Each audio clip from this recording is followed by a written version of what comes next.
সিজদায় মাথা ঠেকিয়ে রোজ কান্না করা ব্যক্তির কথা সৃষ্টিকর্তা শোনেন। সৃষ্টিকর্তা কখনো আমাদের সাথে স্বার্থের জন্য দূরত্ব বাড়িয়ে দেন না। তিনি আমাদের মনের ব্যাপারটা জানেন, আমাদের কষ্টের কথা জানেন, আমাদের কতটা সুখ আছে সেটাও জানেন। আমাদের শূন্যতা তিনি অনুভব করতে পারেন, আমাদের কষ্ট তিনি উপলব্ধি করতে পারেন। সৃষ্টিকর্তা কখনো আমাদেরকে একা ছেড়ে দেন না। পুরো পৃথিবী যখন আপনাকে ছেড়ে গেল, নিঃস্ব করে দিল, প্রশ্ন করার কোনো জায়গা থাকলো না, কষ্ট দেখানোরও কোনো জায়গা থাকলো না, তখনও আপনার সৃষ্টিকর্তা আপনার সঙ্গেই রয়ে গেল। আপনার কথা শুনলো, আপনার ব্যথা বুঝলো, আপনাকে তিনি মনের দিক থেকে আরেকটু সক্ষম করার চেষ্টাও করলেন। তিনি সৃষ্টিকর্তা, কখনোই একা একা আপনাকে ছেড়ে যাবেন না।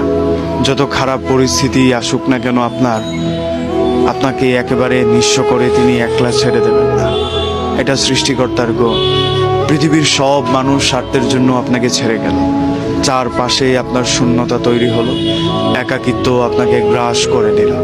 তবুও দেখবেন কোথাও না কোথাও আপনার একটা আশ্বস্ততার জায়গা আছে। সিজদায় মাথা ঠেকিয়ে কান্না করলে আপনার মনে প্রশান্তি জাগছে, দুঃখগুলো আর একটু হালকা হচ্ছে, আপনার ব্যথাটা প্রকাশ করার একটা জায়গা হচ্ছে। এটাই হয়, সৃষ্টিকর্তা আমাদেরকে একা ছেড়ে দেন না। মাথা ঠেকিয়ে কান্না করা চোখের অশ্রুর মূল্য তিনি দিতে জানেন। আপনার চাওয়াগুলো সবচেয়ে ভালো সৃষ্টিকর্তাই বোঝেন। মানুষ হয়তো স্বার্থের জন্য আপনার সাথে দূরত্ব বাড়িয়ে দিল, শূন্যতা বাড়িয়ে দিল, কিন্তু সৃষ্টিকর্তা এমনটা কখনোই করবেন না। আপনার যা প্রয়োজন, আপনার জন্য যা কল্যাণকর, তা দেরিতে হোক কিংবা একেবারে পরে হোক আপনাকে দেবেনই। যা আপনার জন্য কল্যাণকর তা কখনো আপনার থেকে ছিনিয়ে নেবেন না। আপনার ভালো জিনিসটা থেকে আপনাকে কখনোই বঞ্চিত করবেন না।